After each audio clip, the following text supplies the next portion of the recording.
कैसे हो बच्चों? तो चलो आज की क्लास शुरू करते हैं। हमारा पहला लेसन चल रहा है जिसमें हम पदार्थ के बारे में जानकारी हासिल कर चुके हैं, पदार्थ के अभिलक्षण गुणों के बारे में जानकारी हासिल कर चुके हैं। आज हम बात करने वाले हैं पदार्थ की अवस्थाओं के बारे में। पदार्थ की अवस्थाएं, तो देखिए प्रकृति में हम जितने भी पदार्थ देखते हैं इनके आकार और आकृति अलग अलग दिखाई देते हैं। इसके अलावा कुछ पदार्थ ऐसे हैं जो अपना आकार निश्चित बनाए रखते हैं, कुछ ऐसे हैं जिन्हें जिस आकार के बर्तन में डाला जाता है उसी का आकार ग्रहण कर लेते हैं। और इन्हीं तथ्यों के आधार पर जो पदार्थ है उसे मुख्य रूप से 3 अवस्थाओं में बांटा जाता है। कितनी अवस्थाओं में? 3 अवस्थाओं में। पहला होता है ठोस अवस्था या ठोस पदार्थ, दूसरा द्रव अवस्था या द्रव पदार्थ या तरल पदार्थ, और तीसरा होता है गैसीय अवस्था या गैसीय पदार्थ। ठीक है, तो ये तो पदार्थ की अवस्थाओं के बारे में बात हुई। अब हम एक एक की बात करते हैं कि ठोस पदार्थ हम किन्हें कहते हैं।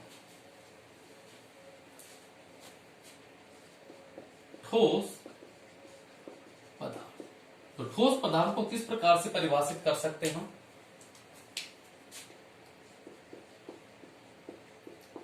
ऐसे पदार्थ जिनके आकार व आयतन दोनों निश्चित होते हैं, ठोस पदार्थ कहलाते हैं।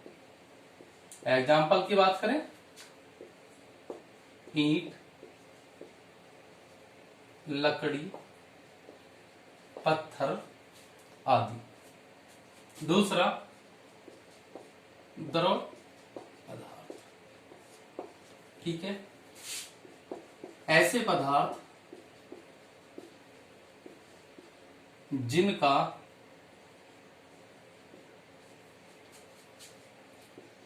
आकार अनिश्चित व आयतन निश्चित होता है, द्रव पदार्थ कहलाते हैं। एग्जाम्पल जैसे दूध है, पानी, तेल आदि। तीसरा गैसीय पदार्थ, ऐसे पदार्थ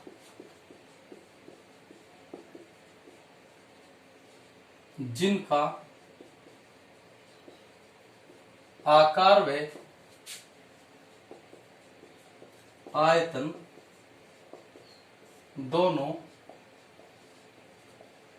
अनिश्चित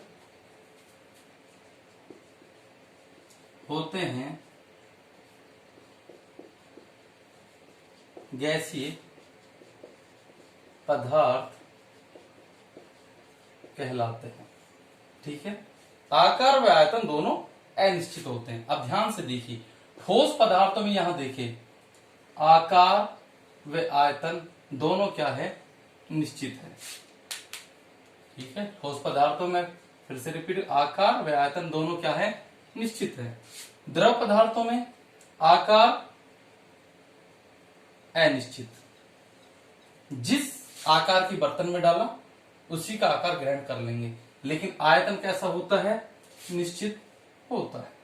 तीसरा गैसीय पदार्थ, यहां ध्यान से देखिए, जिनका आकार व आयतन दोनों कैसे होते हैं? अनिश्चित होते हैं, गैसीय पदार्थ कहलाते हैं। इसमें सभी गैसें आती हैं, सभी गैसें, चाहे ऑक्सीजन गैस है, चाहे नाइट्रोजन गैस है, CO2 गैस है आदि, ये सभी गैसें आती हैं। तो ठीक है, ये तीनों पदार्थों की परिभाषाएं और उनके एग्जाम्पल। ठीक है, चलिए अब हम बात करते हैं, अगर प्रश्न ये पुट अप हो कि गैसीय पदार्थों के कोई 3 गुणधर्म लिखिए या कोई 3 गुण लिखिए, ठोस पदार्थों के कोई 3 गुण लिखिए या फिर द्रव पदार्थों के कोई 3 गुण लिखिए। ठीक है, अब मैं इनके लिए आपके सामने 3 डायग्राम बनाता हूं और 3 डायग्राम से आसानी से आप ठोस, द्रव और गैस पदार्थों के गुण लिख सकते हैं। ठीक है, चलिए मैं 3 डायग्राम बनाता हूं, तीनों को मैं डिवाइड कर लेता हूं। डायग्राम को देखकर आप आसानी से गुणधर्म लिख सकते हैं। ठीक है, लिख देता हूं यहां पर, ये ठोस पदार्थ। चलिए तीनों डायग्राम में अंतर देखना है आपको, तीनों डायग्राम में अंतर क्या है। ये ठोस पदार्थ है, ये द्रव पदार्थ है और ये क्या है, गैसीय पदार्थ है। ठीक है, चलिए ये क्या है, ठोस पदार्थों के कण हैं, जिससे ठोस पदार्थ मिलकर बना है।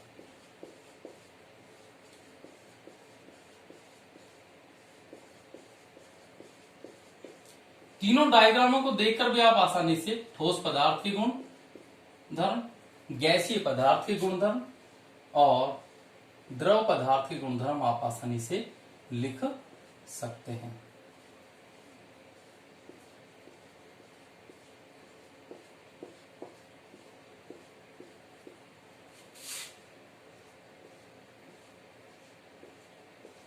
तीनों में अंतर समझ आ गया होगा।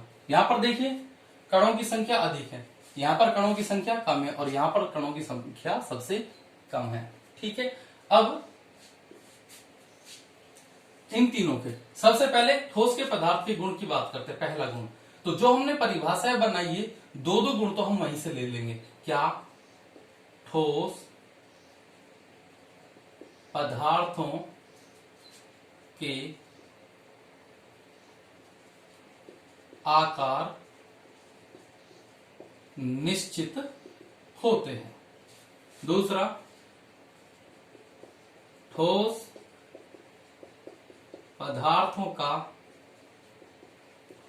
आयतन निश्चित होता है। ठीक है, पहला गुणधर्म क्या है, ठोस पदार्थों का आकार निश्चित होता है। दूसरा गुणधर्म क्या है, ठोस पदार्थों का आयतन निश्चित होता है। अब ऐसे यहां पर 2 बना सकते हो। द्रव पदार्थों का पहला गुणधर्म क्या, कि द्रव पदार्थों का आकार अनिश्चित होता है। और दूसरा क्या, द्रव पदार्थों का आयतन निश्चित होता है। यहां पर भी आप इनके 2 गुण लिख सकते हैं। पहला कौन सा, गैसीय पदार्थों का आकार अनिश्चित होता है और दूसरा गुणधर्म क्या आ जाएगा, गैसीय पदार्थों का आयतन अनिश्चित होता है। अब इन डायग्राम को देखिए, देख कर लिखिए। तीसरा गुणधर्म आप इसका ठोस क्या लिखेंगे, इनके कणों के बीच में रिक्त स्थान देखें, इनके कणों के बीच में रिक्त स्थान देखें, इनके कणों के बीच में रिक्त स्थान देखें। इसमें कम है, इसमें थोड़ा अधिक और इसमें सबसे अधिक। तो इसका तीसरा गुणधर्म क्या आ जाएगा, ठोस पदार्थों के कणों के बीच रिक्त स्थान नगण्य होता। यहां पर क्या लिखोगे, यहां पर लिखोगे कि द्रव के कणों के बीच रिक्त स्थान ठोस से अधिक व गैस से कम होता है। यहां पर क्या लिखोगे, तीसरा, गैस के कणों के मध्य